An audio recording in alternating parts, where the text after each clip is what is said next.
Muy bien. Por favor, confirmar si me están escuchando.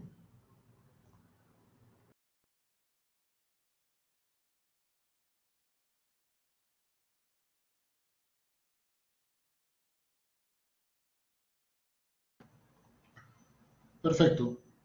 Muy bien, vamos a iniciar la sesión de hoy. El curso que vamos a desarrollar es el curso de Geología.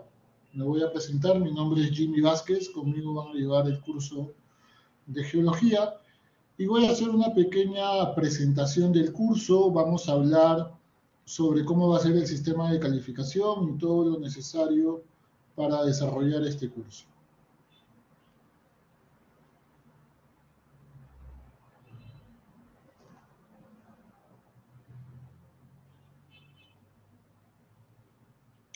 Ok, ¿qué es la geología? La geología, en verdad, es el estudio o el tratado de la Tierra, es el estudio de la Tierra, básicamente. Hay dos tipos de geología, o mejor dicho, dos ramas, se podría decir, se divide en dos grandes partes. La geología física, que va a estudiar los materiales que componen la Tierra y todos los procesos geológicos que ocurren en ella. Y tenemos la geología histórica, que básicamente se va a centrar en el estudio del origen, la evolución y el desarrollo de nuestro planeta a lo largo de todos estos millones de años. Lo que, lo que a nosotros nos compete es básicamente la geología física. ¿Está bien? La geología histórica no vamos a entrar a estudiar porque eso es como geología mucho más pura. ¿Está bien? Lo que a nosotros nos interesa es la geología eh, que nos va a ayudar a caracterizar nuestro terreno y que nos va a ayudar a nosotros como ingenieros civiles a poder desarrollar nuestro proyecto. Hacia eso está orientado el curso. ¿Por qué estudiar geología? Porque el curso de geología es un curso electivo, ¿no? Me gustaría saber por qué han escogido estudiar geología entre varios selectivos o entre los selectivos que se tienen. A ver, ¿quién quisiera compartir un poco el por qué decidió inscribirse en el curso de geología? ¿Alguien que quisiera participar?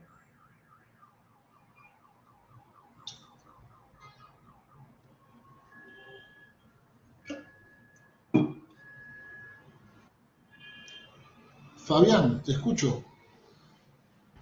¿Qué tal, profesor?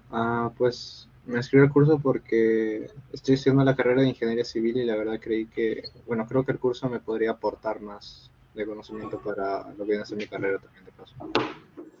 ¿Qué conocimientos crees que te podría aportar? Como la ingeniería es extensa, vi el curso de geología como también parte, como, no sé, me podría dar algunos tips sobre al momento de hacer algún levantamiento o algo así. Ok, gracias Fabián por tu participación. ¿Alguien más que quiera compartir? José Andrés, dime, ¿por qué escogiste ese curso? Ok, el curso lo elegí en primer lugar para ver si realmente pues, me podía dedicar a esta rama y ver si es que me gusta, sobre todo la rama de la geotecnia. Y también es muy importante, sobre todo para conocer o tener pues, un pensamiento de cómo se obtienen los materiales, ¿no? Para la construcción de edificios, carreteras y así. Ok, gracias. ¿Una persona más que me quiera compartir por qué se inscribió en este curso?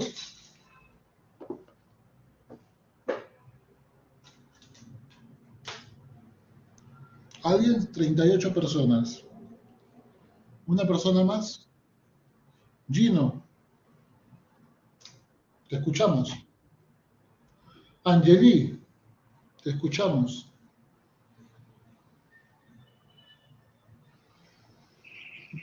Buenas noches. Buenas noches. Profesora, a mí, yo escogí el curso de geología porque siento que parte ayuda bastante en la carrera de ingeniería civil, porque es importante poder interpretar los tipos de suelos, los informes geológicos y topográficos y cosas que se relacionan al curso. Ok, ok, Angeli, gracias. Ok, todo lo que ustedes han mencionado, en verdad, es válido, ¿está bien? Es válido. Yo voy a mostrar aquí algunas de las cosas que considero yo que podría aportarles. Ya son una de las tantas cosas que les puedo aportar. Bueno, primero, conocer el tipo de terreno.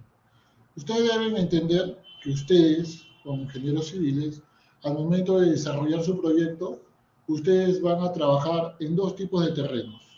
No hay más. O trabajan en suelo, o mejor dicho, o trabajan sobre suelo o en el suelo, o trabajan sobre la roca o en la roca. No hay más tipos de terreno. La geología te va a dar la información para saber los tipos de roca que existen, los tipos de suelo que existen, sus características. Y esto te va a ayudar a ti a poder caracterizar tu terreno.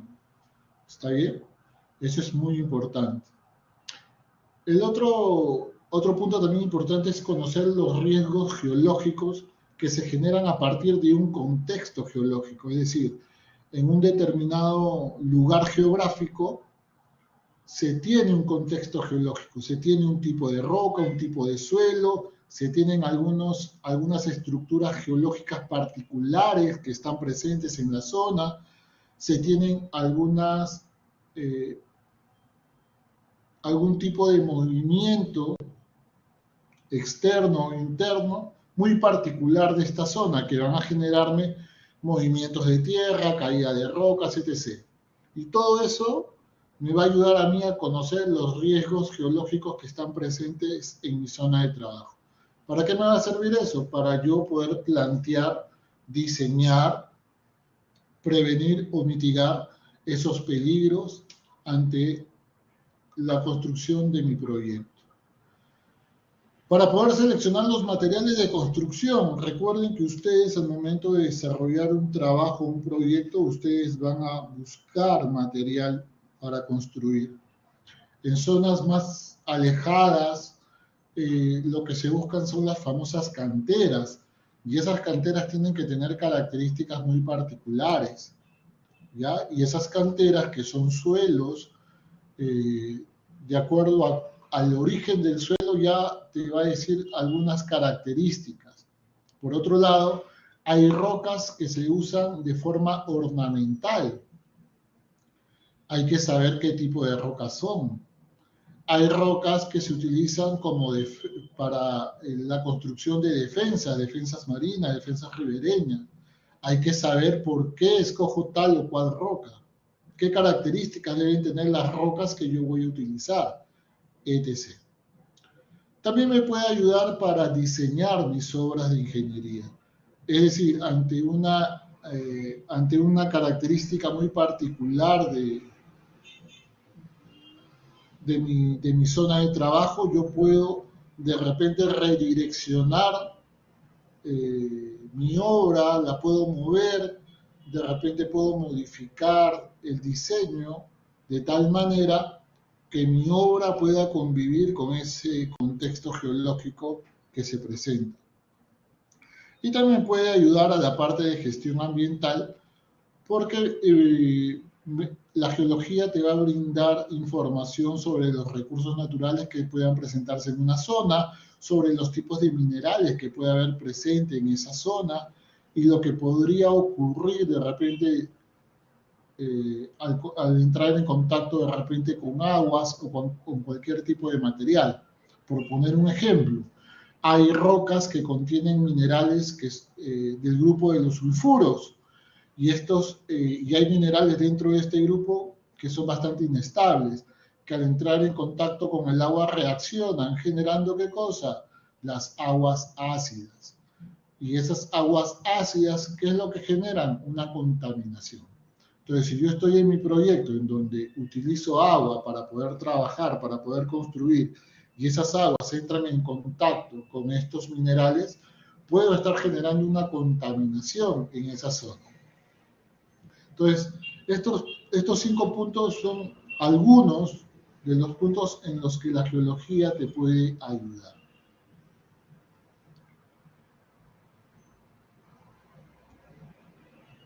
Aquí te voy a mostrar algunos ejemplos sobre cómo la información geológica o qué es lo que me brinda la información geológica. Aquí, por ejemplo, tenemos la sección longitudinal de un túnel de conducción, que es un túnel de una central hidroeléctrica, es decir, por donde se van a conducir las aguas hacia la casa de máquinas. Esos colores que ustedes están observando, básicamente son los diferentes tipos de roca que uno tiene en este sector, ¿no? Perdón. Entonces tenemos diferentes tipos de roca. El reconocimiento de estos tipos de roca me van a ayudar a mí a saber cómo va a ser la estabilidad de este túnel al momento de construir. Es decir, por ejemplo, en esta zona donde tengo esta roca de color roja, voy a ponerlo acá.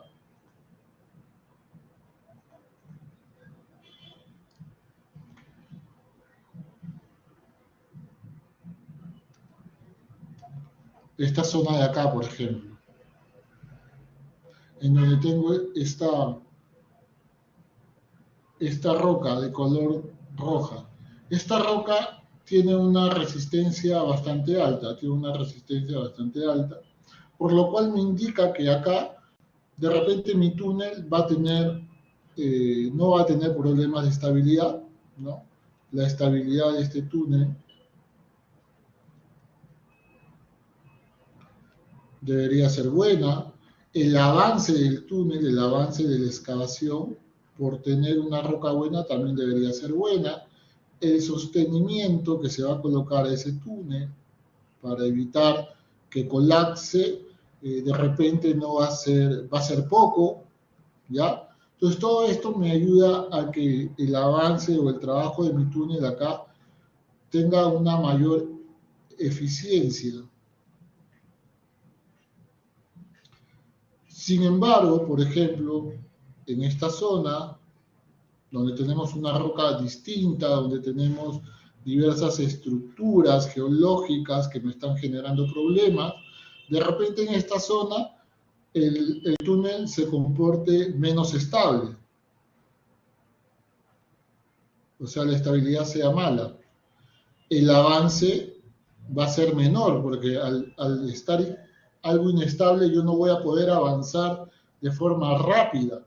Es decir, si mi perforación, ¿no? si mi avance es de 10 pies por guardia, de repente acá voy a tener que avanzar 3 o 5 pies. ¿Por qué? Porque el terreno es inestable. De repente voy a tener que colocar mayor sostenimiento, ¿no? Y al colocar ese mayor sostenimiento, obviamente voy a gastar mucho más. Y la eficiencia del trabajo de repente va a disminuir.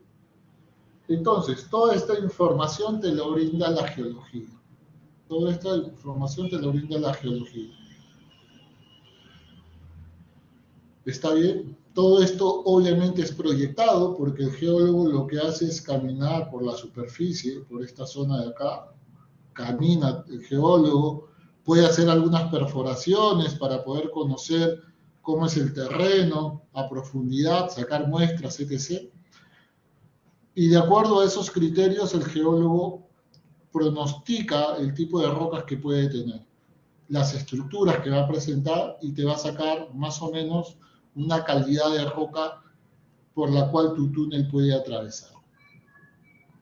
Entonces, esta información es vital al momento de desarrollar un proyecto.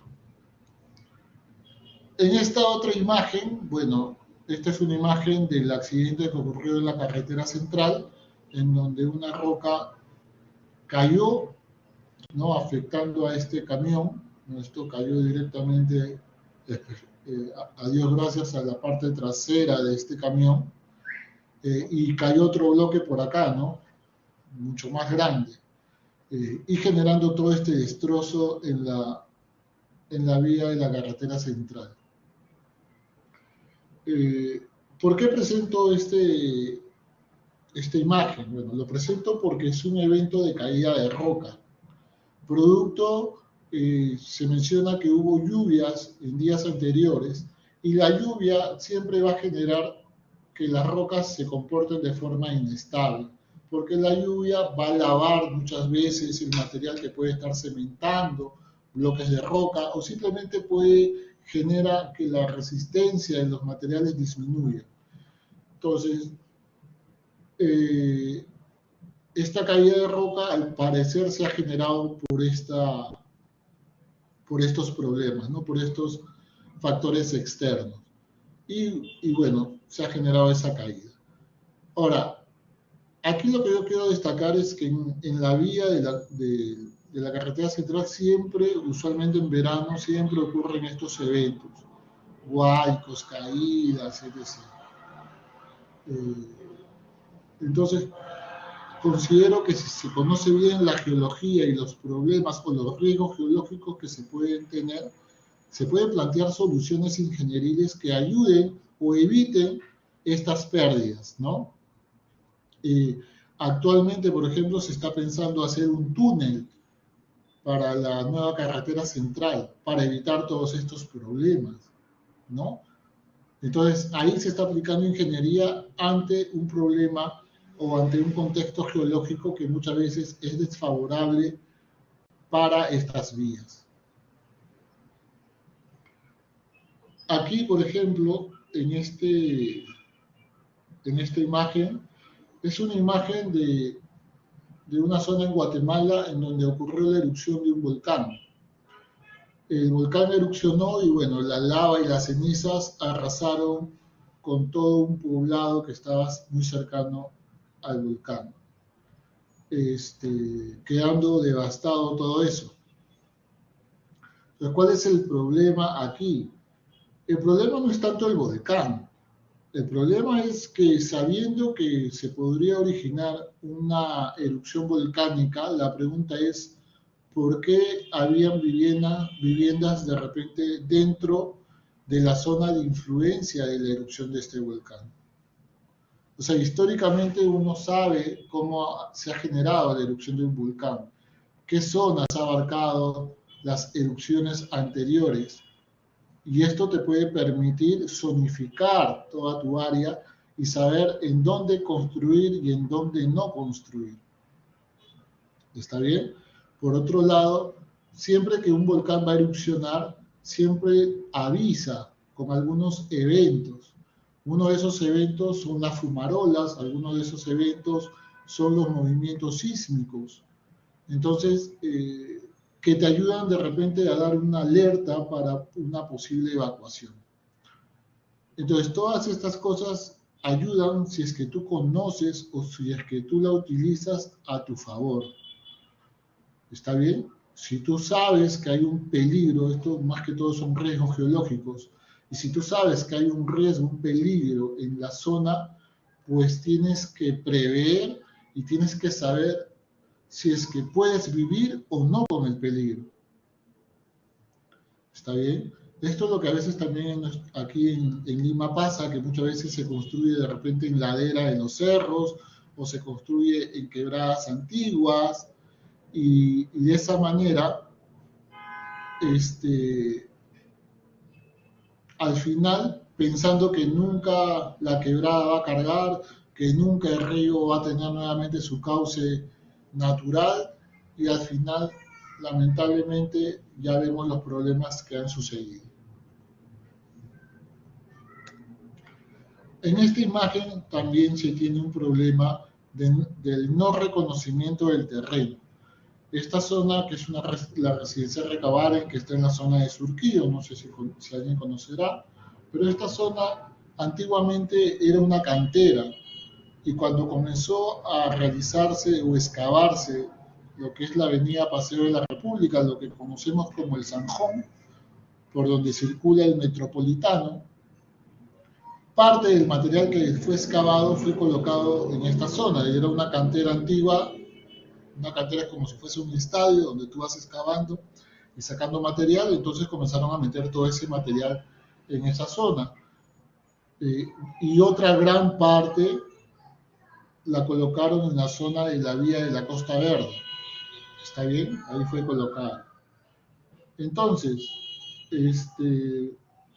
ese material simplemente fue depositado ahí, no fue compactado ni nada.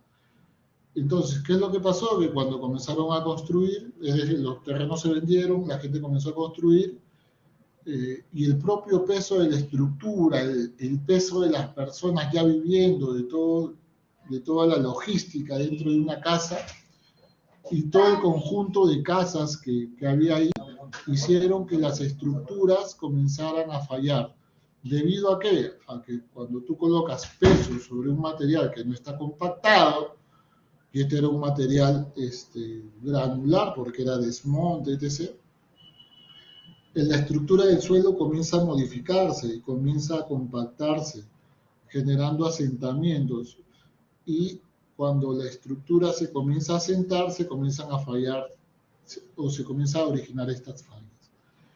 Un problema que en la actualidad no se puede solucionar, un problema que las personas siguen viviendo en esas casas, algunos porque no pueden irse a ningún lado y obviamente no pueden vender esas casas. Y eso es por no conocer el lugar donde se estaba construyendo.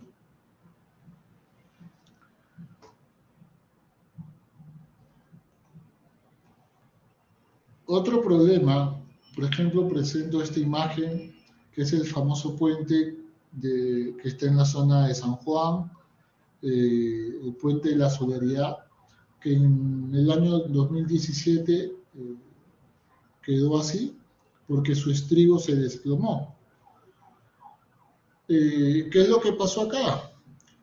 Obviamente había un estribo, en ese estribo lamentablemente cuando el río Rima comenzó a cargar, la base del estribo fue erosionado, fue carcomido para que se entienda mejor, y simplemente el estribo, por su propio peso, se desplomó. El término desplomar significa que tú le quitas la base a una estructura o simplemente tú quitas la base a algo y por su propio peso, por efecto de la gravedad, esto cae. Entonces, eso es lo que ocurrió con este puente. El estribo simplemente se quedó sin base porque el agua cargo comenzó a erosionar, eso es material, es un suelo arenoso, gravoso, y simplemente el estribo cayó generando este problema en el puente. Entonces, todo lo que yo te he mencionado son situaciones que pudieron evitarse si es que yo conozco bien mi contexto geológico y ante ese conocimiento propongo soluciones, ¿no? Porque no es solamente conocerlo, es simplemente, oye, ¿qué hago con este contexto geológico? ¿Qué hago con estos problemas? ¿Qué hago con este tipo de roca? ¿Qué hago con este tipo de suelo? ¿Qué hago con este evento que se presenta año a año? Tengo que plantear soluciones. Por eso el logro del curso es que ustedes puedan llegar a analizar los problemas que se puedan presentar ante un contexto geológico, proponer soluciones ingenieriles, dando una solución global al problema. Ese es lo que se busca. La competencia del curso es la parte de la ciudadanía, que como menciona es la capacidad para evaluar el sentido ético de las acciones y decisiones en su relación con la convivencia humana en sociedades plurales y el respeto a los derechos y deberes ciudadanos. Básicamente, hay que entender algo, mientras yo tengo más conocimiento, tengo mucho mayor responsabilidad sobre ese conocimiento que tengo. Es decir, yo no conozco solamente para decir que lo sé todo. No, yo conozco para que con ese conocimiento poder brindar o hacer algo. En el caso de su profesión, yo tengo este conocimiento geológico, sé el conocimiento de mi obra y todo eso me ayuda y me hace más responsable para poder plantear soluciones mucho más globales y sean soluciones integrales. ¿Está bien? Entonces, Y eso me conlleva una responsabilidad no solamente profesional, sino una responsabilidad social. Es decir, no importa solamente mi proyecto, importa que mi proyecto, que está enmarcado en un entorno social, también pueda ser adaptable a esa cultura, a esa sociedad. También la otra competencia que se trabaja es el trabajo multidisciplinario. Bueno, la idea es que a través de la información que ustedes conozcan de la geología puedan fácilmente entender los informes geológicos, puedan tener un mejor entendimiento, en este caso con el ingeniero geólogo, o con otras ramas también, ¿no? Porque en un proyecto se trabaja con diferentes profesionales, desde un arqueólogo, un biólogo, un sociólogo, un ingeniero geólogo, un ingeniero ambiental, un contador, etc., un administrador, pero todos trabajan para un mismo fin, ¿no? Sacar adelante el proyecto. Entonces, con todas las actividades que vamos a realizar en el curso, la idea es que ustedes puedan desarrollar desarrollar estas competencias en ustedes. ¿Cómo se va a plantear el desarrollo del curso? Bueno, el curso es un curso blended, que quiere decir que hay un material que hay que revisar antes de la clase, que está en el aula virtual, y las 2 horas presenciales o virtuales, mejor dicho, que son los días jueves.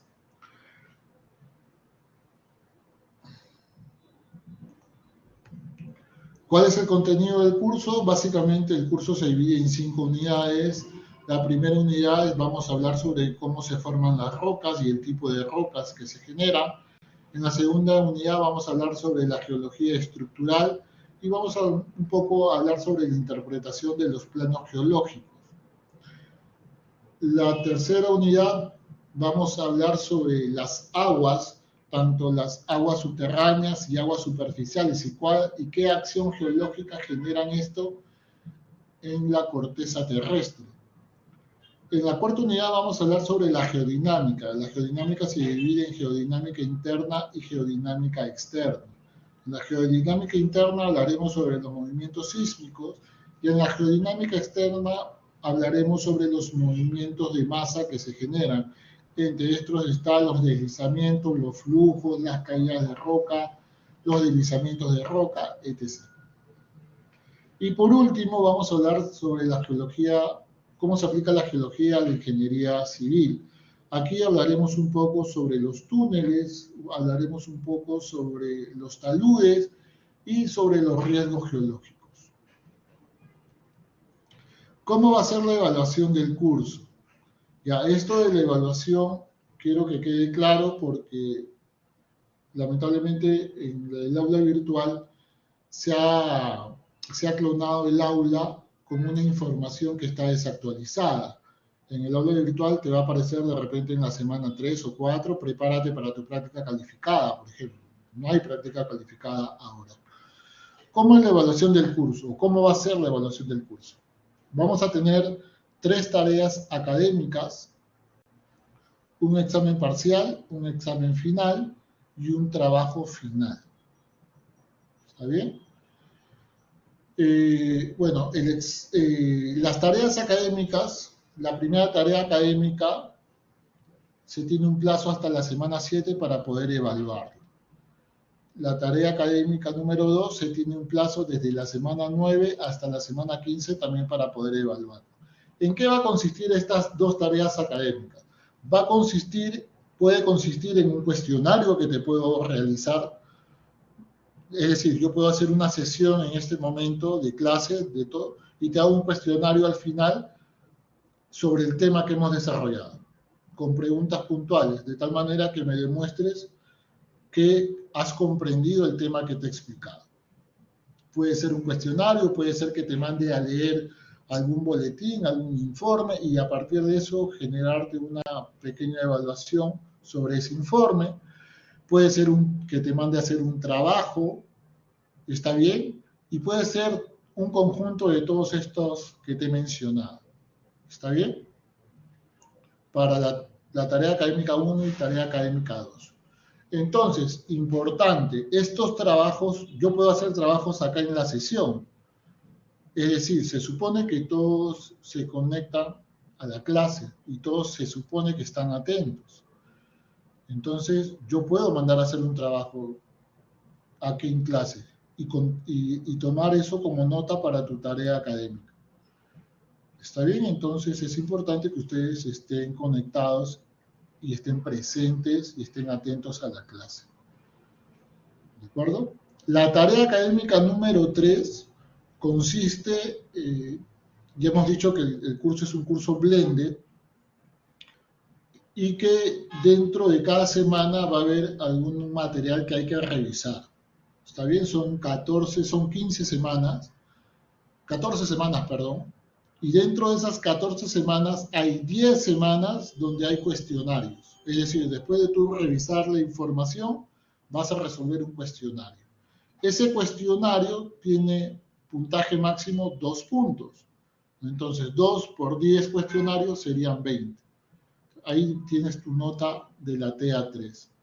Ahora, para resolver esos cuestionarios van a tener un tiempo máximo de 15 minutos, son 10 preguntas y que si respondes todo correctamente vas a poder obtener 2 puntos. Es acumulativo. Ahora, estos cuestionarios, dependiendo de la semana que te toque, solamente tienes tiempo hasta un día antes de la sesión. Por ejemplo, hay un primer cuestionario está en la semana número 2. Entonces, ese cuestionario se habilita después de esta sesión número 1 y vas a tener un plazo hasta el día miércoles de la próxima semana para poder resolver ese cuestionario. Si tú no lo resuelves o no revisas esa información por X motivos, ya no vas a tener chance a poder recuperar esa evaluación. ¿Está bien? Así que a tenerlo en cuenta. El examen parcial y el examen final, bueno, el examen parcial se desarrolla en la semana 8, el examen parcial en el examen final, perdón, en la semana 16. Estos exámenes, según lo que me dicen, para ustedes va a ser de forma virtual. Y bueno, si es así, bueno, eso es lo que todavía hasta ahora me han dicho, no sé si habrá un cambio en el camino. Si fuese así, que su examen es virtual, va a tener una duración de 45 minutos. Y la forma como se plantea el examen básicamente no va a ser nada teórico, más que todo va a ser que a partir de esos conceptos teóricos ustedes puedan responder ciertas preguntas o situaciones que yo voy a plantearles. ¿Por qué no les puedo plantear preguntas de conceptos? Porque siendo un examen virtual, ya por experiencia, podría suceder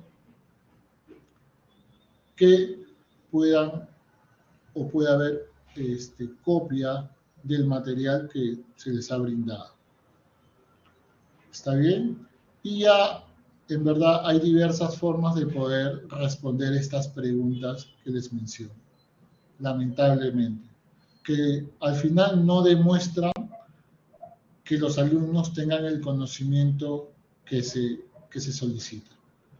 Entonces, veremos la manera, si es examen virtual, yo veré una forma de tal manera de asegurarme que sus respuestas demuestren el conocimiento que ustedes tienen. El trabajo final es un trabajo grupal, escalonado, es decir, que va a haber todo un trabajo previo antes de entregar su informe, porque ustedes van a hacer un trabajo, van a hacer un informe y van a hacer una exposición. El trabajo final consiste en que ustedes van a ir a un lugar a hacer una evaluación geológica. ¿Está bien? Y luego de esa evaluación ustedes van a hacer un informe escrito y posteriormente ustedes lo van a exponer. Yo voy a hacer mis preguntas de tal manera que ustedes en esa exposición o respondiendo a las preguntas que yo les formule demuestren que tienen los conocimientos o demuestren los conocimientos que han adquirido. Básicamente eso es el trabajo final. Aquí algo que mencionar, porque el ciclo pasado hubo un alumno que mencionaba esto, ¿no? ¿Por qué si el curso es virtual, por qué el trabajo final, o sea, por qué yo me tendría que reunir o hacer un trabajo de forma presencial, decía el alumno? Bueno, porque una cosa es el curso, una cosa es cómo se dicta el curso, que en este caso es virtual, y una cosa es cómo tú hagas el trabajo. O sea, es decir, si yo mañana mando un trabajo para que lo hagan, no sé, en pareja, no quiere decir que necesariamente te tengas que conectar virtualmente con la persona para hacer tu trabajo. No, no es que como el curso es virtual tengo que hacerlo todo virtual. No, no es así. ¿Está bien? Entonces, el curso se dicta virtual. Sí, se dicta de forma virtual. Pero el trabajo, obviamente, para hacerlo se tendrán que reunir, tendrán que juntarse, van a ir a una zona en particular a hacer su trabajo, porque si no, no podrían hacerlo. ¿Está bien? Eso que quede bastante claro. ¿Alguna pregunta sobre la evaluación? ¿Está claro lo que se ha mencionado? Henry, te escucho. ¿Cuál es tu consulta? ¿Qué tal, profesor? ¿Me escucha? Sí, sí te escucho, Henry. Dime. Con respecto a los cuestionarios, ¿son de un solo intento o tienen múltiples intentos? Es de un solo intento. Es de un solo intento. Ok, profesor. Gracias. Ok. ¿Alguna otra pregunta sobre las evaluaciones?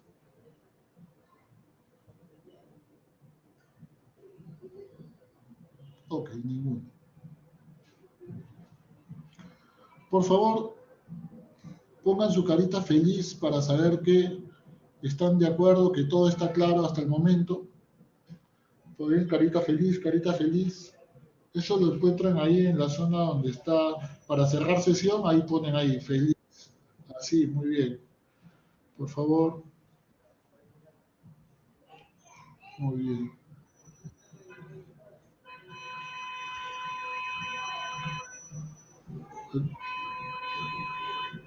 Ok, gracias. Ok, entonces algunos alcances para las evaluaciones. Bueno, el examen va a ser examen virtual. Como les digo, no va a ser un tiempo máximo de 45 minutos a una hora. No va a ser el tiempo que a veces se publica de 2 horas. No, no se va a dar así. Ya la experiencia nos demuestra que en esta virtualidad, mientras más tiempo les des a los alumnos, se presta para que pueda haber algún tipo de situaciones no tan éticas, ¿no?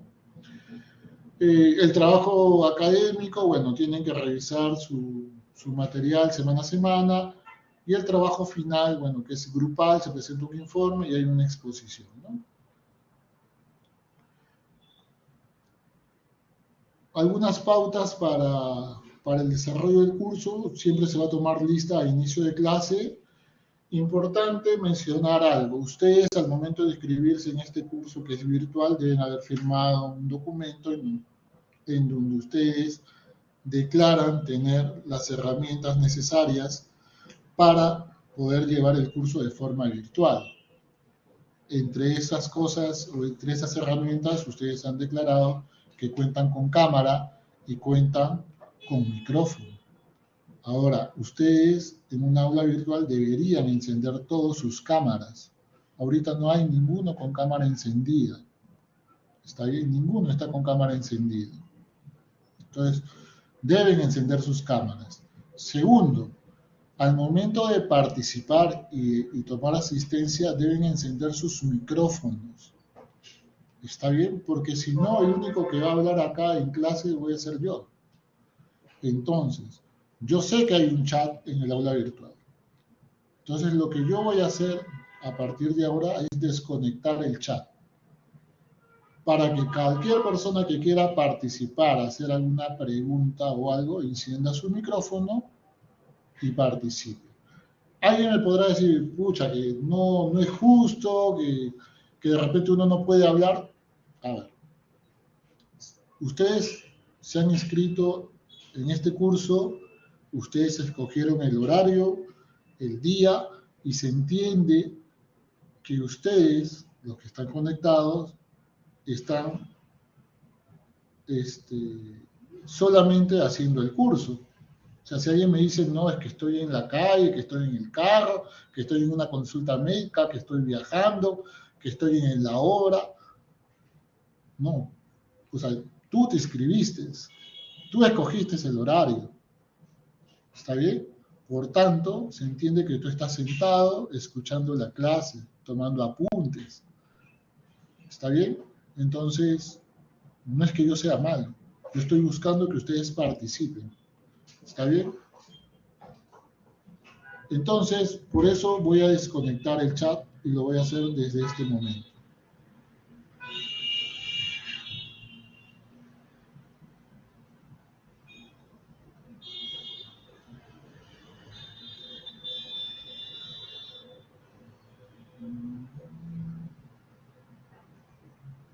Ok. Otra cosa, respeto siempre entre todos nosotros. Siempre tiene que haber respeto al momento de participar. ¿Está bien? Siempre tiene que haber un respeto mutuo entre todos nosotros. Siempre, generalmente vamos a hacer una pausa a mitad de clase. Ya les dije de los micrófonos. Y toda comunicación lo haremos a través del delegado de clase.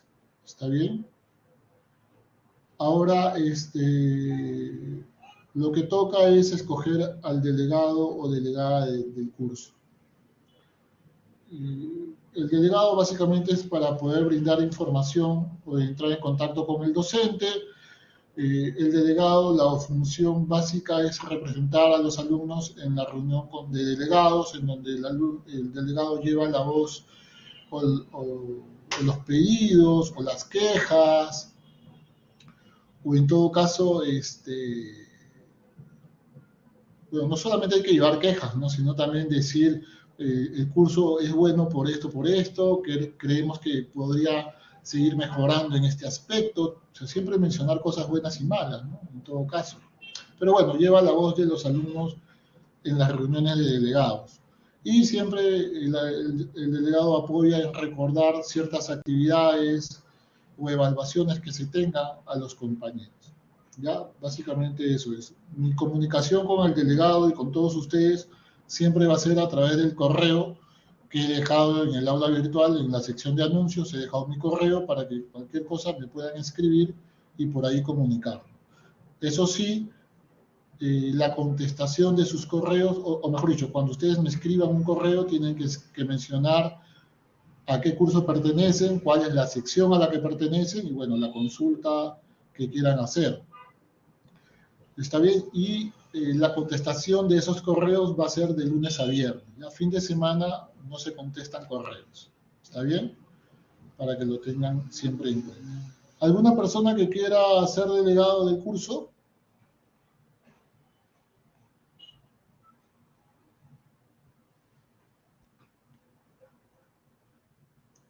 Luciana. Ok, ¿alguien más? Luciana, ¿deseas ser delegada o machucaste por error? Sí, profesor, deseo ser delegada. Ok, perfecto. ¿Alguien más? Luciana la 1, Luciana la 2, Luciana las 3. Ok, su compañera Luciana va a ser la delegada. Ya te ganaron, Angeli, mil disculpas.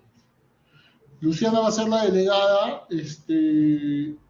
Voy a dejar, voy a habilitar en este momento, por este momento, el chat para que puedas mandar ahí, para que hagan su grupo de chat y puedan por ahí comenzar a comunicarse. Sí, profesor, ahorita lo envío. Ya, perfecto. A ver, voy a registrarte como delegada del curso una vez. Luciana Argandoña.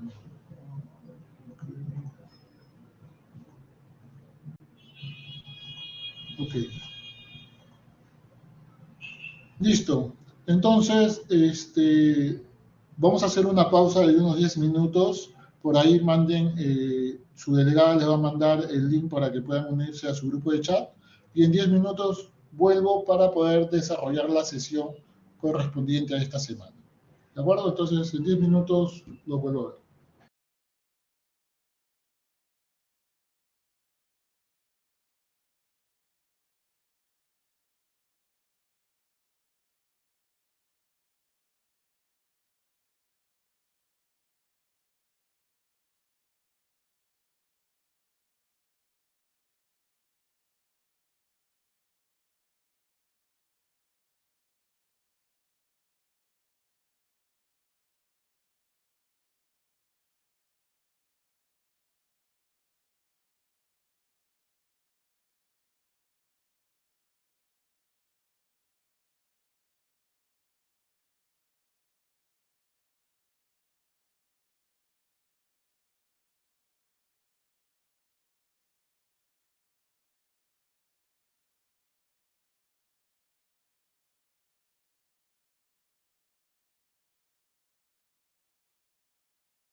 Muy bien, vamos a iniciar nuestra sesión. Ya su delegada mandó el enlace de WhatsApp para que se unan al grupo en el cual van a estar comunicándose ustedes.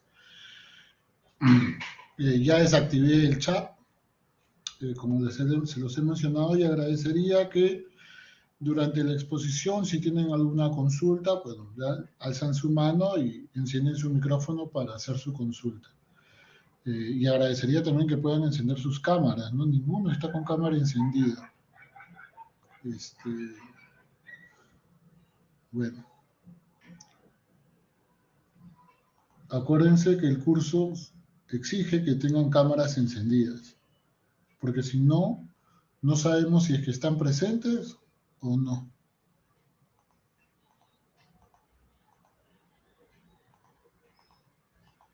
Nadie enciende cámaras. Ok.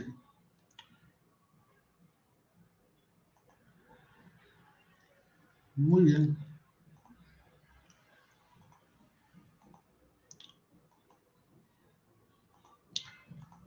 Ok, por ahí he visto algunas caras. Gracias. Siempre es bueno ver caras y para saber que uno no está solo. Ok, vamos a hablar sobre el primer tema, que es la estructura interna de la Tierra. ¿Ya? Este tema, en verdad, es importante porque va a dar pie a lo que nosotros vamos a estudiar en la siguiente clase, que es la formación de las rocas. ¿Está bien? Entonces, la Tierra, si ustedes pueden haber leído algún tipo de libro, hay dos formas de dividirla, vale la redundancia. Físicamente está lo que conocemos como la atmósfera, la geósfera, la hidrosfera, y bueno, hay otro nombre que la biosfera, ¿está bien?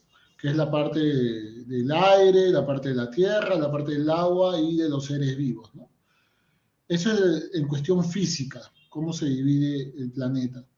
Pero acá lo que vamos a hablar es su división de acuerdo a su composición química. ¿Está bien? Y vamos a centrarnos básicamente en la estructura interna de la Tierra, es decir, desde nuestra superficie hacia el centro de la Tierra. Ahí vamos a hablar y desarrollar el tema. La idea o el logro que buscamos con esta sesión es que ustedes puedan al final identificar las partes de la estructura interna de la Tierra y los principales procesos que se van a generar. Uno de esos procesos son los procesos tectónicos. De forma general, la estructura de la Tierra se divide en tres grandes capas: corteza, manto y núcleo. Esas son las tres capas de la Tierra. Y estas capas han quedado definidas de acuerdo a su composición química. Ahora, ¿cómo es que se ha llegado a identificar estas capas? Porque, a ver, acá tengo un dibujo de esas capas. ¿Cómo se ha llegado a identificar estas capas? ¿No? Porque obviamente no se ha hecho una excavación ni una perforación hasta el centro de la Tierra, ¿no? Todavía no se ha logrado eso. Las perforaciones más profundas solamente llegan a la parte superficial. Entonces, ¿cómo es que se ha logrado todo esto?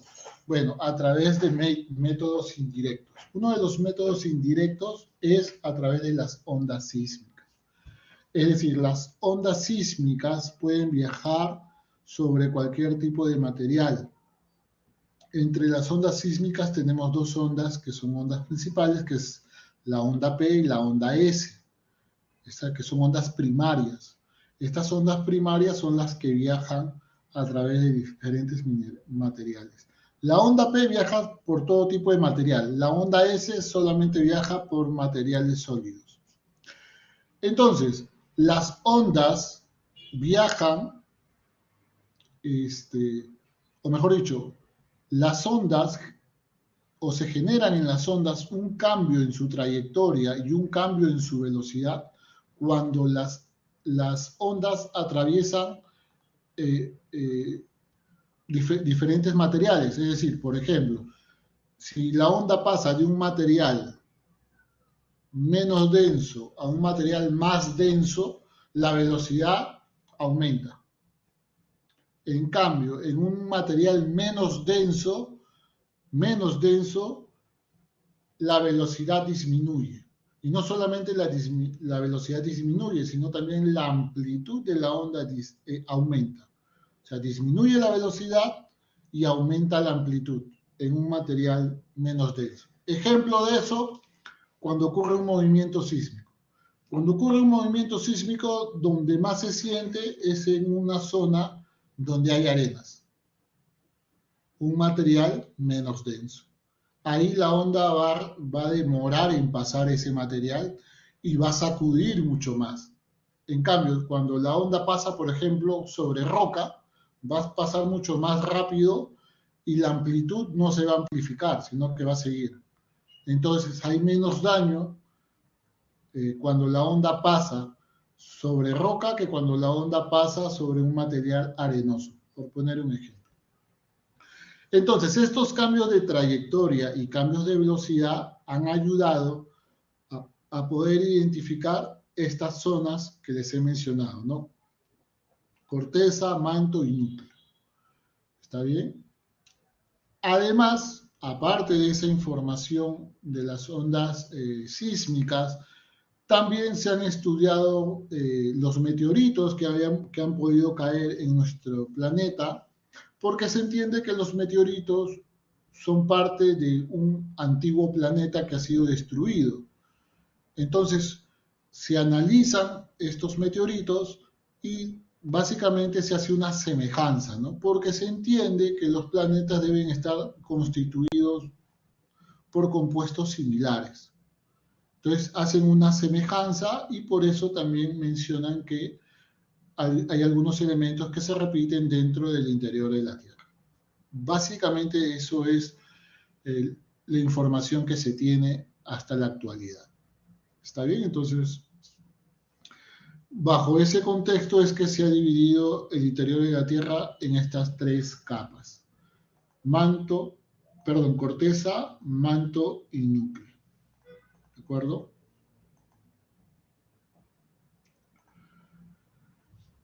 A ver, volvamos entonces al inicio. Entonces, la primera capa es la corteza terrestre. Obviamente es la capa más externa en la cual estamos nosotros. ¿Está bien? Es la capa más externa. Es una capa bastante delgada. Está compuesta de roca sólida. Ahora, por su espesor, más o menos el 1%. Es decir, la corteza es más o menos el 1% de la masa total del planeta. Su temperatura va desde una temperatura ambiente hasta unos 200 o 400 grados centígrados. Hay que entender algo, conforme yo voy profundizando hacia adentro de la Tierra, la temperatura va aumentando y también va aumentando la presión. La corteza terrestre es una zona muy activa. Ahora lo vamos a ver. Generalmente todos los procesos se generan o afectan a la corteza terrestre. Uno de esos procesos, por ejemplo, es el proceso de los movimientos sísmicos. ¿A quién afecta? Principalmente a la corteza terrestre. La corteza se va a dividir en dos, corteza oceánica y corteza continental. Ya la corteza oceánica es la que se encuentra en el fondo oceánico. Esta corteza tiene un espesor entre 5 y 10 kilómetros. Esta corteza se va a originar en lo que se conoce como dorsales oceánicas.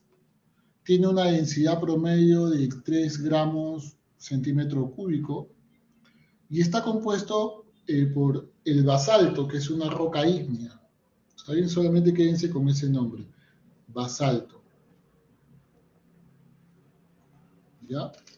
Y a esta corteza oceánica también se le puede conocer con el nombre de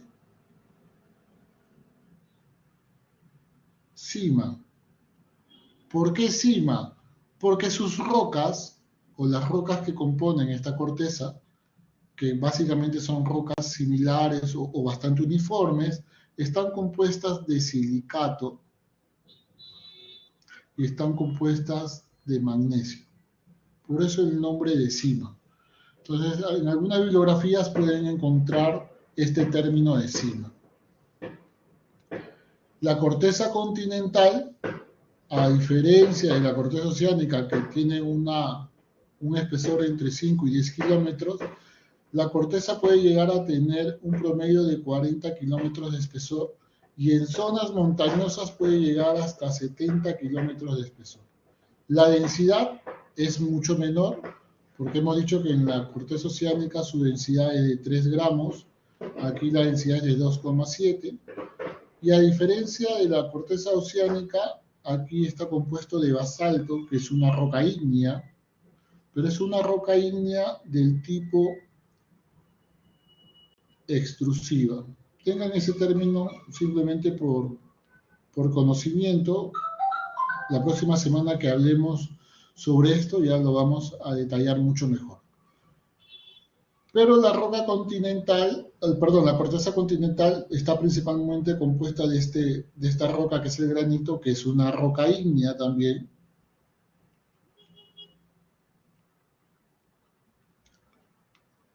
Una roca ígnea pero intrusiva. Ahora, aquí la corteza continental es menos uniforme, es decir, aquí en la corteza oceánica básicamente casi el mayor porcentaje posee esta roca ígnea, ¿no? Está entre basalto y hay otra roca que es el gabbro, ¿ya? Generalmente tienen estas rocas. En cambio, en la corteza continental abunda así el granito como uno de los principales, pero tiene también diferentes tipos de roca. ¿Está bien? ¿Esto por qué? Porque en la corteza continental se generan mucho más eventos geológicos que dan origen a otros tipos de roca. Aquí también esta corteza continental también se conoce con el término de sial. ¿Por qué? Porque las rocas van a contener abundante silicato,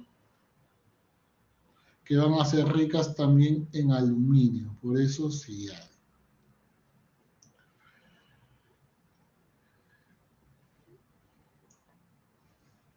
Acá tenemos una imagen sobre la corteza terrestre. Entonces aquí tenemos en este sector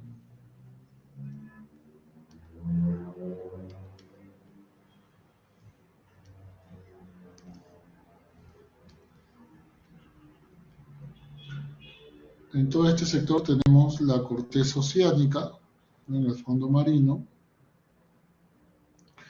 Y esta corteza oceánica, ¿qué es lo que sucede?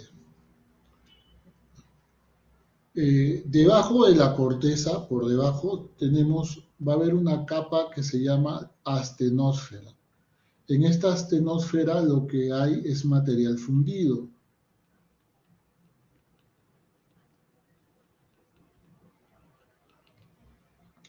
Que va a tener un comportamiento plástico.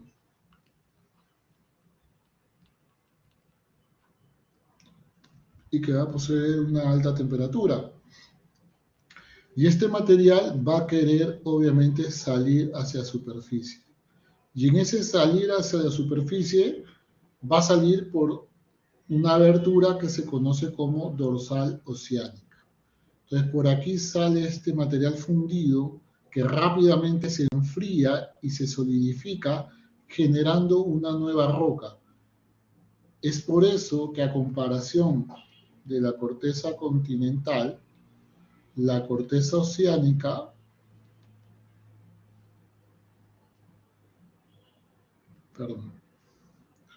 vamos a borrar para escribir bien.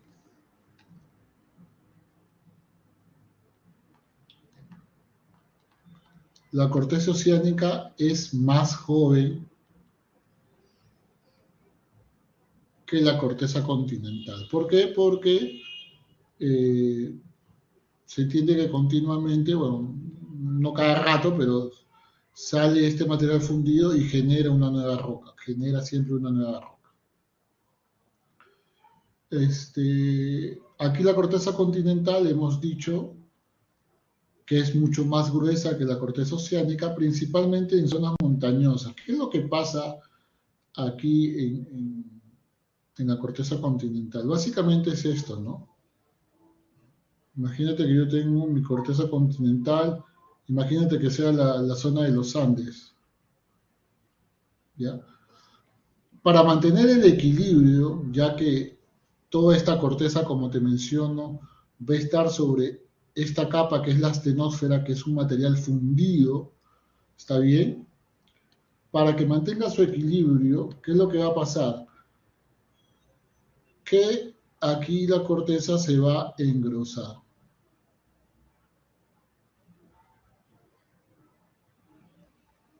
¿No? Más o menos el fenómeno que ocurre con un iceberg, ¿no? El iceberg, para poder flotar sobre el agua, en zonas donde tiene mayor altura, también tiene una mayor profundidad el iceberg. Entonces, esto también ocurre en la corteza terrestre. Entonces, en zonas montañosas, obviamente su espesor es mucho mayor que en zonas más llanas. ¿Está bien?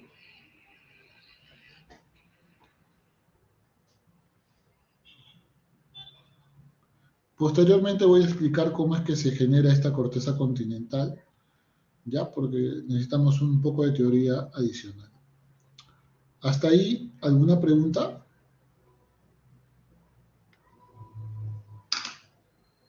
¿Está claro? Claro, profe. Chévere, Todo claro, gracias. Todo claro. Ya, profesor, Ok. tengo una duda. Sí, En adelante, caso, te escucho. en caso de que no sea equilibrado totalmente, ¿qué sucedería? Ah, ya, ok. Me dices que en caso no se equilibre esto.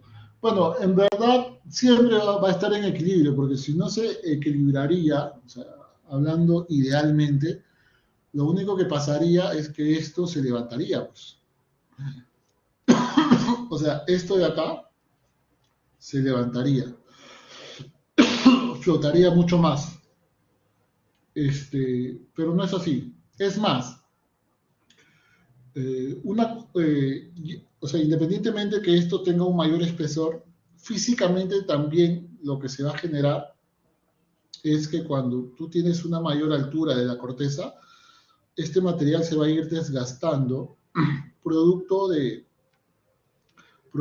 sol que tienes acá, producto de la lluvia, producto del viento, etc. Esto se va a ir desgastando.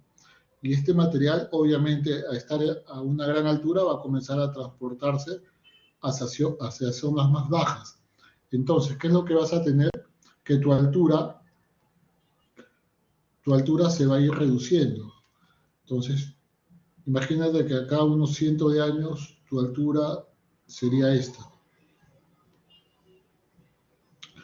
Por tanto, físicamente también el espesor de la corteza va a buscar llegar a ese equilibrio. Entonces, esta corteza se adelgazaría para mantener ese equilibrio. Entonces, difícilmente es que no existe ese equilibrio. Físicamente se genera ese equilibrio ya de forma natural. ¿Está bien? Esa es la idea.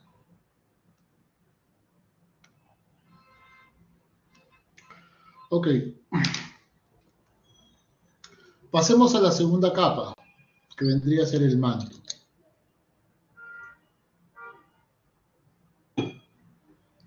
El manto posee un gran volumen. Como se menciona ahí, básicamente el 82% del volumen de toda la Tierra está en el manto.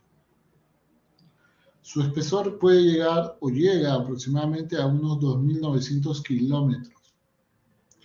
En el manto podemos encontrar roca sólida, también vamos a encontrar roca fundida, bastante caliente, es decir, de alta temperatura. Recuerden que estamos profundizando y a mayor profundidad vamos a tener mayor temperatura, también mayor presión. ¿Está bien? Conforme vamos profundizando. Estos materiales que vamos a encontrar en el manto van a ser ricos en silicatos, o mejor dicho, van a abundar los silicatos. Los silicatos es un tipo de mineral. Los minerales, haciendo un paréntesis, los minerales,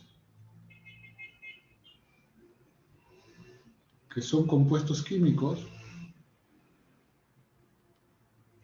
se dividen en varios tipos. Tenemos los silicatos, tenemos los sulfatos, los minerales nativos, los carbonatos,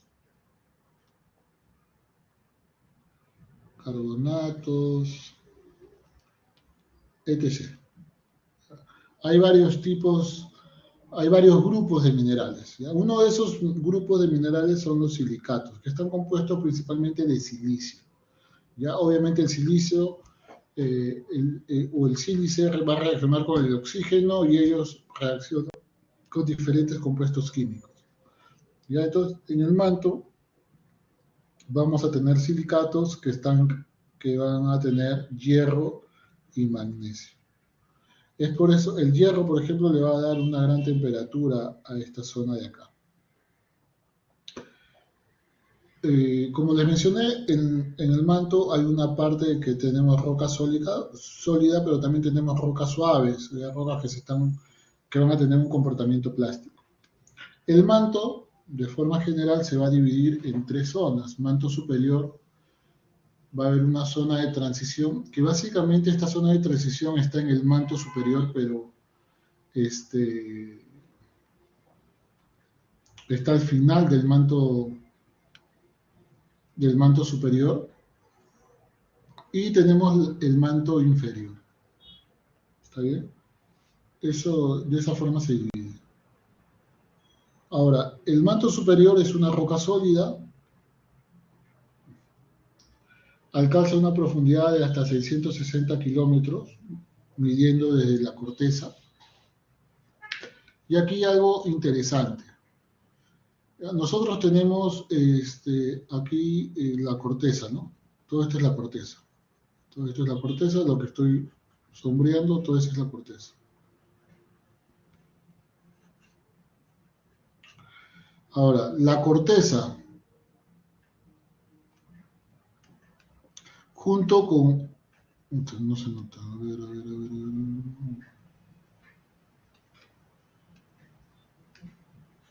Ahí está. Junto con esta parte externa, casi externa, o la parte superior de esta zona, ¿ya? La corteza con toda esta parte superior va a generar lo que se conoce como litósfera. ¿Está bien? Entonces, la litósfera, ojo con ese término, la litósfera está compuesta por la corteza y por la parte externa o parte superior del manto. ¿Está bien? O del manto superior, valga la redundancia. Ya, por la parte superior del manto.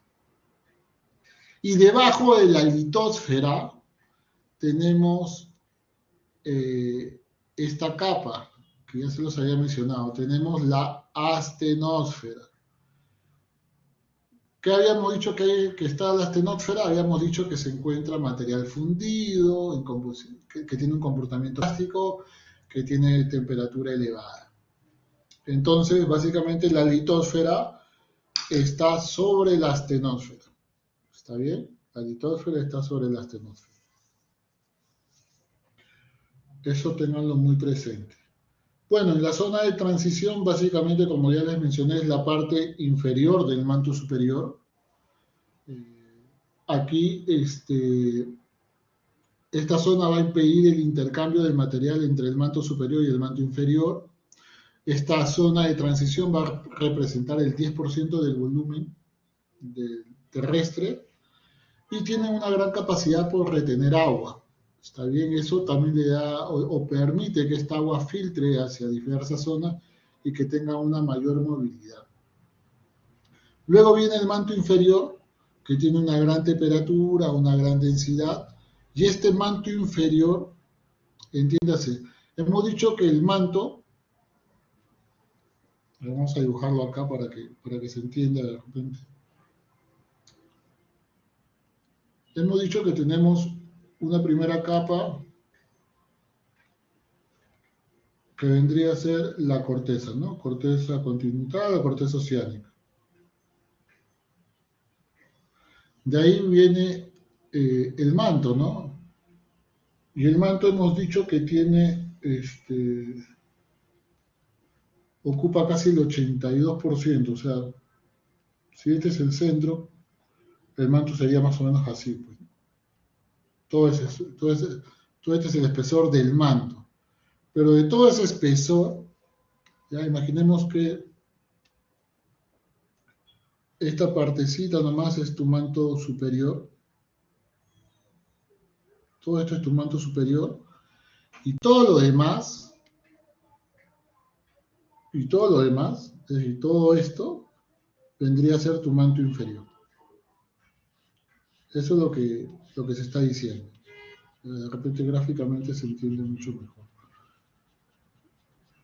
Por eso te dice que el manto inferior abarca casi el 56% del volumen. Si hemos dicho que todo el 82%, bueno, acá sería la diferencia, ¿no? Entonces por eso que el manto inferior tiene un mucho mayor espesor.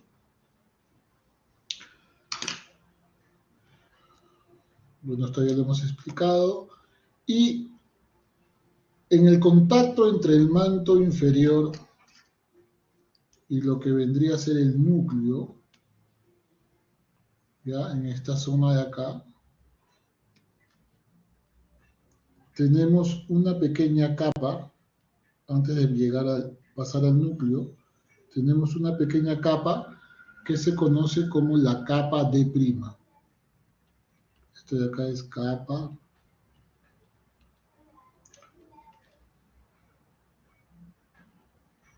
D2'. ¿Ok?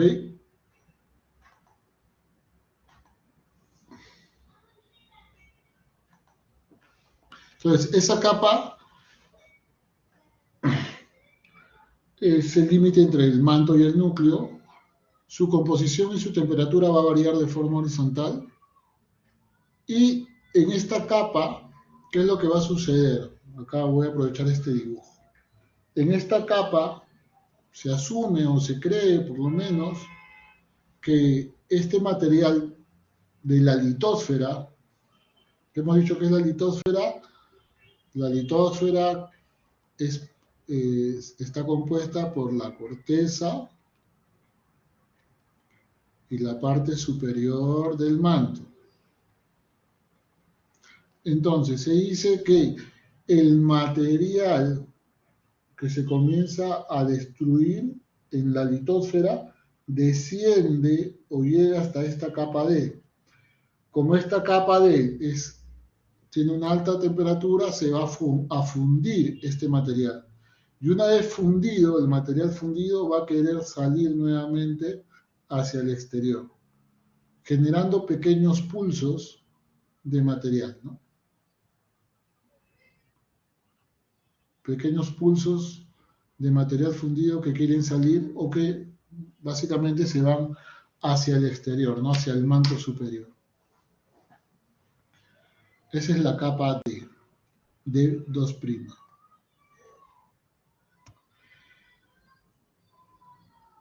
Entonces, eso sería el manto. Entonces, hemos hablado corteza, manto. Ahora nos toca hablar sobre el núcleo. Este núcleo se va a dividir en dos: núcleo externo y núcleo interno. El núcleo externo, básicamente, se menciona que se encuentra en estado líquido. Ahora, ¿cómo se llegó a esa conclusión del estado líquido? Gracias a las ondas sísmicas. Hemos dicho que las ondas P viajan en todo tipo de material.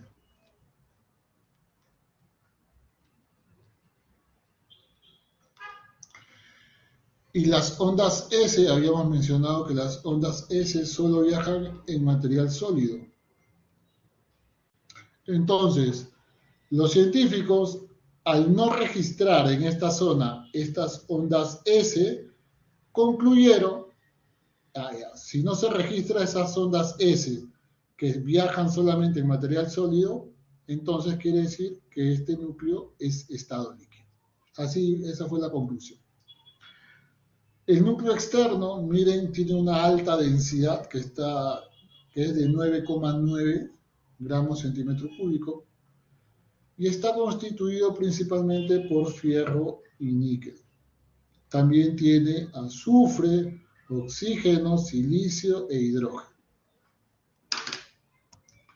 El núcleo interno, a diferencia del núcleo externo, es un material sólido compuesto principalmente de hierro, y este núcleo interno representa el 1% del volumen de la Tierra.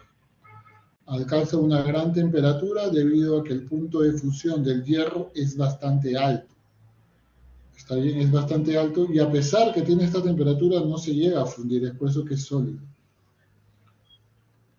Y esta vendría a ser la imagen de nuestra estructura interna, donde ahí podemos observar todas las capas que hemos desarrollado. La corteza, el manto superior, zona en transición y manto inferior, la capa 2', el núcleo externo y el núcleo interno. ¿Alguna pregunta?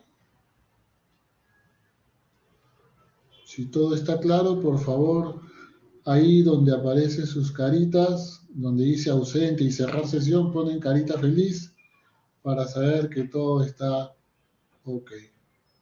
Muy bien. 6 personas, 8,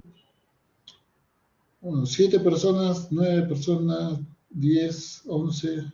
Angeli, dime, te escucho. ¿O estás levantando la mano? Ok, 14 personas. Espero que los demás estén escuchando. No, perdón, disculpe, profesor, solamente no sabía cómo reaccionar. No te preocupes, está bien. Henry, ¿alguna pregunta? Alex, ¿alguna pregunta? Profesor, Sí, A ver, Henry primero. De ahí voy contigo, Alex. Dime. ok, Dime, profe. Henry, te escucho. Es respecto al material, ¿lo va a subir luego al aula virtual? Sí, claro, después lo subo. Ok, profesor, gracias. Ok. Alex. era sobre lo mismo, profesor. Quería ver si puedo compartir material. Sí. Sí, yo les voy a compartir el material, no hay ningún problema. ¿Se puede pasar el plegado para que nos facilite por el vía WhatsApp más fácil? Lo subo al aula virtual para que ahí lo tengan. Y en cualquier momento lo revisen. Sí, todo se va a subir al aula virtual. Ok, muy bien, continuamos. Ahora vamos a hablar sobre un término que se conoce como discontinuidades sísmicas. Básicamente las discontinuidades sísmicas van a ser las fronteras que se han registrado, las fronteras de estas capas que les he mencionado. ¿Cómo se llegó a descubrir estas fronteras? Básicamente por este método indirecto de las ondas sísmicas. Es decir, cuando comenzaron a variar su trayectoria, variar su velocidad, se entendió que había un cambio de material y ahí había una frontera, ¿no? Entonces, a eso se le conoce como discontinuidades sísmicas. Entonces, tenemos varias discontinuidades sísmicas que, como les digo, son los límites entre las capas. Por ejemplo, tenemos la discontinuidad de Morovec en la parte superior, que es la frontera entre la corteza y el manto. Tenemos la discontinuidad de Repeti, que es la frontera entre el manto superior y el manto inferior. La de Gutenberg, que es la frontera entre el manto inferior y el núcleo externo. Y la discontinuidad de Lehmann, que es el núcleo externo con el núcleo interno. Básicamente esos nombres es de las personas que lo estudiaron y dijeron, oye, acá hay una frontera. Y bueno, por hacer eso le pusieron el nombre a la discontinuidad. ¿Está bien? No es nada del otro mundo, es básicamente un concepto casi de cultura general para que lo tengan en cuenta. Ahora hablemos sobre el movimiento de las placas tectónicas. ¿Está bien?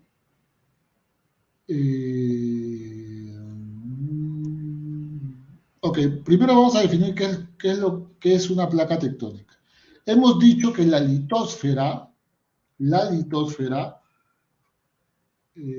está compuesta por la corteza y la parte superior del manto, ¿ya? Eso está claro.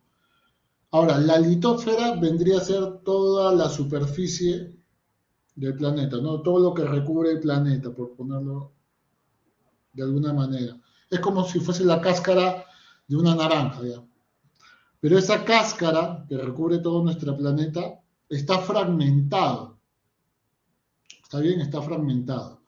A esos fragmentos se le conoce como placas. Reciben el nombre de placas tectónicas. ¿Está bien? Vuelvo a repetir. Esa litosfera que hemos definido, que está compuesto por la corteza y la parte superior del manto, esa litosfera que viene cubriendo todo como un cascarón nuestro planeta, está fragmentado en diferentes piezas. Y a esos fragmentos o piezas se le conoce como placas tectónicas. ¿Está bien? Y estas placas tectónicas, básicamente, como es la litosfera pero fragmentada, está siempre sobre la capa que conocemos como la astenosfera. ¿Y qué pasa en la astenosfera? En la astenosfera tenemos material fundido de alta temperatura. ¿Ok? Entonces, vamos a utilizar esta imagen. Entonces, aquí está nuestra litosfera. A ver.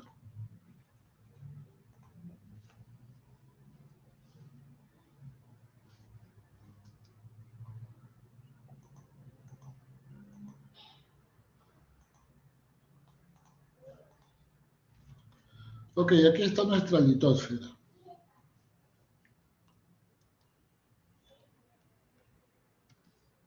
Esta es nuestra litosfera, perdón.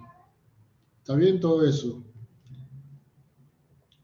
Acá sutilmente está la corteza, todo esto sombreado, y por debajo obviamente esto es el manto, pues. Entonces esta es la litosfera. Por debajo está la astenosfera, que hemos dicho que es un material fundido. Y por debajo se entiende que es el manto inferior, ¿no? Ok, aquí lo que se va a generar es lo que se conoce como corriente de convección.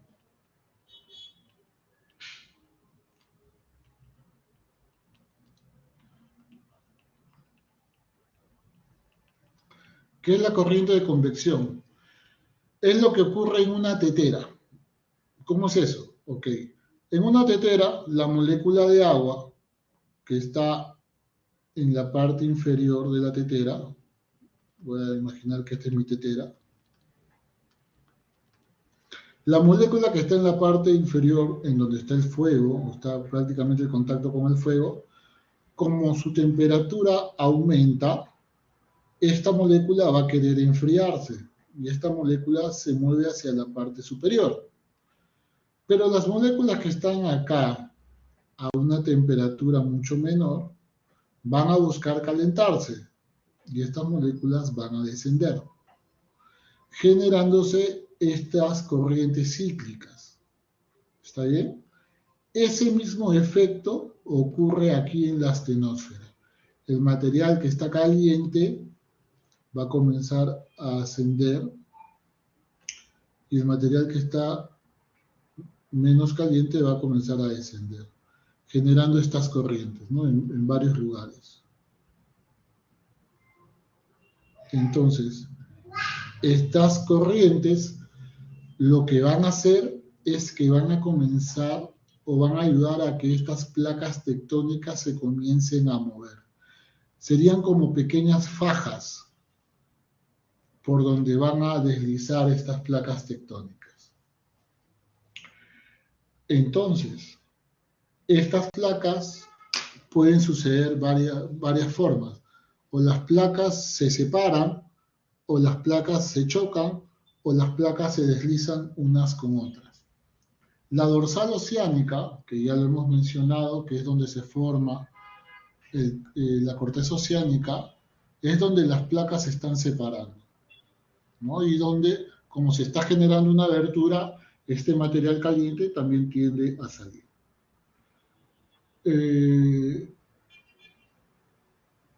A estos bordes, porque se le van a llamar bordes, se le llaman también bordes divergentes. Bordes divergentes. ¿Por qué? Porque se separan. Hay bordes que son convergentes. Bordes convergentes, que es donde las placas van a chocar.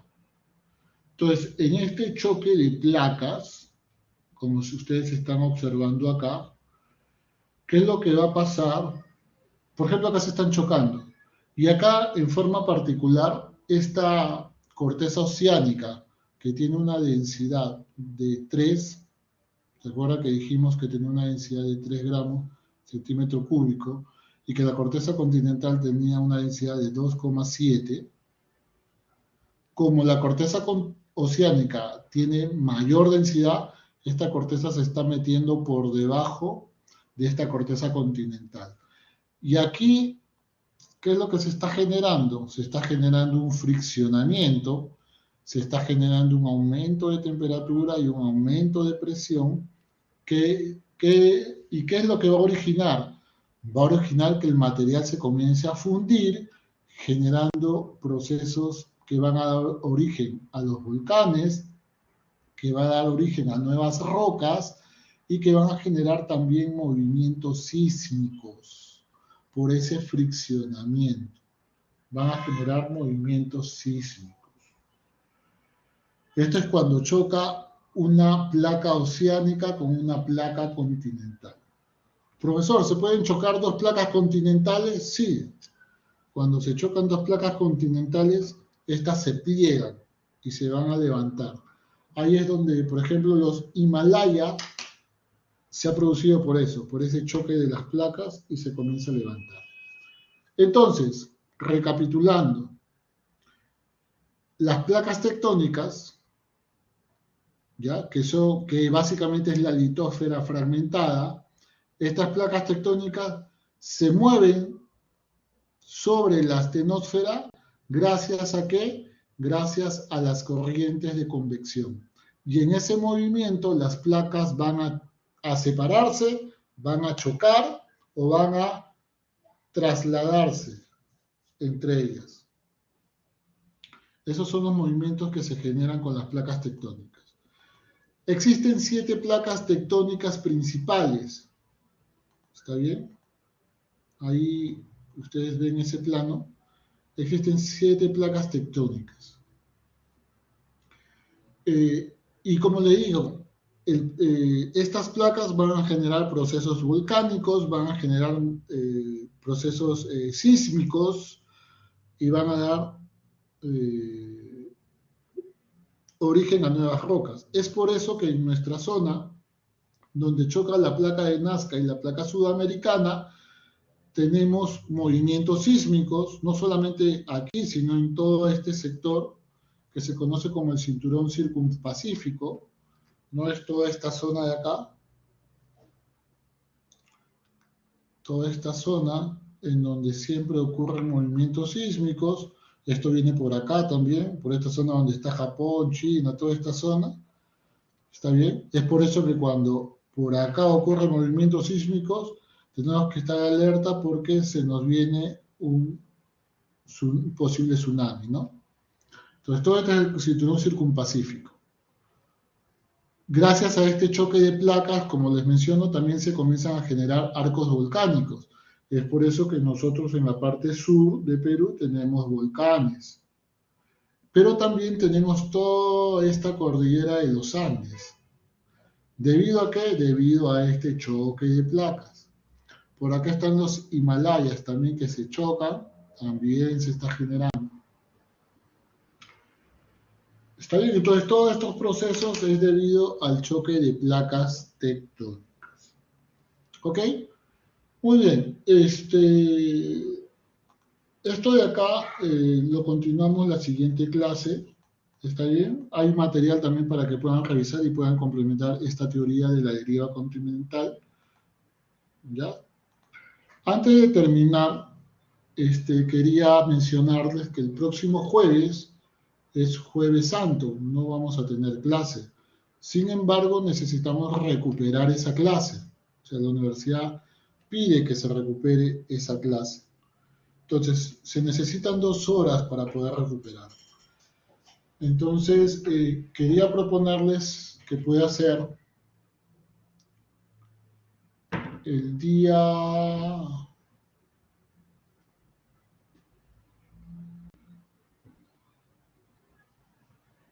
¿Qué día podría ser?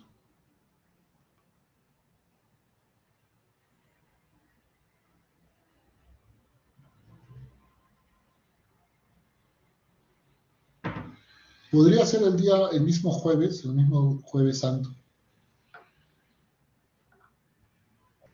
Sí, profesor. ¿Sí? Sí, pero el mismo día, normal. Por mí Mismo estaría día, bien, profe. profesor. Mismo día, el mismo horario, profe. Mismo día, profe. Mismo día, mismo horario. El horario ahí sí va a ser más complicado. Yo quisiera que sea temprano para que estén libres y puedan disfrutar por lo menos su feriado o algo. Entonces les propongo que pueda ser 7, profe. a las 7 de la mañana. ¿Se 7, quiere profe. decir? Y profe. Ok, ya les propone a las 7 de la mañana. ¿Alguien más lo secunda? Porque en verdad yo no. A las 9 puede ser, profesor. Vamos a hacerlo, a ver, ¿les parece? A ver, ¿dónde está mi cuaderno?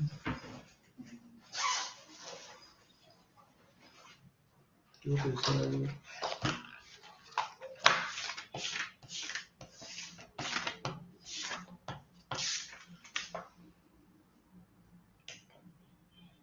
¿Les parece a las 11, de 11 a 1?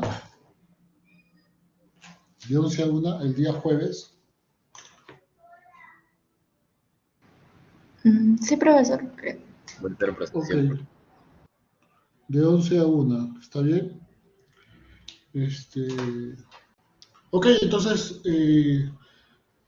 va a ser así. De todas maneras, a ver, vamos a tener la clase el día jueves santo, el día jueves de 11 a 1. Sin embargo, les va a aparecer en el sistema, voy a tener que programar otro día, porque no lo puedo programar en día feriado. Ya, pero ese es un tema que simplemente para que se registre en el sistema. Pero nosotros nos juntamos el jueves de 11 a 1. Ya, de todas maneras, como este curso es virtual, siempre se van a grabar las sesiones. Así que la clase también va a quedar grabada para aquellos que por alguna u otra razón no puedan estar presentes. Ahora, otro detalle antes de terminar. Permítanme un momento, por favor.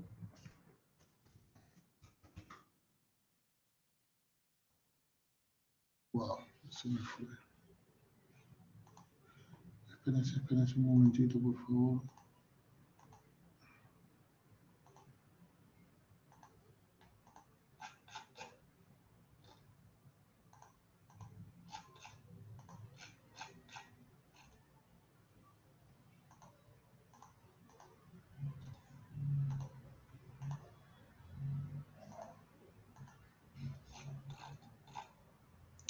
Ok, acá yo tengo que son 40 alumnos. Ok, entonces vamos a tener que formar grupos de trabajo para su trabajo final, que les he mencionado que es grupal. Entonces, el primer trabajo que van a hacer es formar sus grupos. ¿Está bien? Entonces vamos a formar grupo de 5 personas. ¿Está bien? Entonces tiene que haber 8 grupos. Entonces forman sus grupos, por favor, delegada, en un Excel. Vas colocando, Luciana, por favor, en un Excel vas colocando los nombres de las personas que van integrando cada grupo y ahí me lo haces llegar. ¿Está bien? Sí, profesor. Entonces, Le envío por correo, ¿verdad? Sí, me lo envías por correo. Entonces, por favor, ahí en el chat, siempre has de recordar, porque hay algunos alumnos que de repente se olvidan, que no forman su grupo, etc. Entonces, por favor, formen su grupo de 5 personas para poder empezar a trabajar. La primera nota del trabajo es la formación del grupo. O sea, si la próxima semana que tenemos clase el día jueves, no se han formado los grupos o hay personas que no tienen grupo, bueno, ya tienen algo en contra, ¿no? ¿Está bien? Entonces, la primera chamba es formar sus grupos. Ya posteriormente les voy a ir diciendo qué es lo que tienen que hacer antes de salir a campo a hacer su trabajo. ¿Está bien? ¿Alguna pregunta de lo que hemos conversado? ¿Alguna duda de lo que estoy mencionando? La grabación, el sistema mismo lo sube ya, de acá a 30 minutos, no sé cuánto tiempo demora, pero es el mismo sistema que sube la grabación. Ok, si no hay ninguna pregunta, entonces eso sería todo de mi parte. Ya nos estamos encontrando el día jueves a las 11 de la mañana. Que tengan muy buenas noches y un buen fin de semana. Muchas gracias por su atención. Buenas noches, profesor. Hasta luego, Buenas profesor. noches, Muchas gracias. Hasta luego. Hasta luego. Buenas noches, por